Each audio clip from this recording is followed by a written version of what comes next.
भगवान श्री कृष्ण जब माता देवकी और पिता वसुदेव को कंस के चंगुल से छुड़ाने गए तब उनकी उम्र 14 वर्ष थी।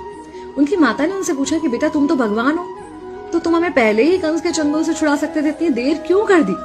तो कृष्ण जी ने कहा, माता क्या पिछले जन्म में आपने मुझे 14 वर्ष का वनवास नहीं दिया था? माता हैरान रह गई, बोली ये क्या कह रहे हैं आप?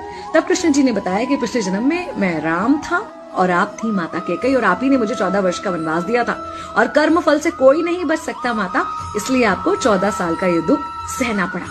तब आश्चर्यचकित होते हुए माता ने पूछा, तो फिर यशोदा पिछले जन्म में कौन थी?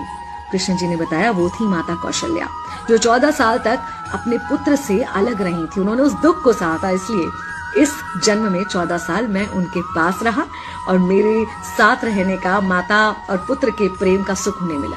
कहने का मतलब यह है कि कर्म फल से ना उस युग में कोई बचा था, ना आज कोई बचेगा। खुद भगवान भी कर्म फल से नहीं बच सकते, इसलिए अपने हर एक कर्म को बहुत सोच समझ कर कीजिए, क्योंकि जिसके भी खिलाफ आप कुछ गलत कर रहे हैं उससे आपकी शत्रुता कुछ समय या शायद एक जन्म की है, लेकिन उसके साथ कुछ गलत करके आप अपने कई जन्म बिगाड़ सकते हैं।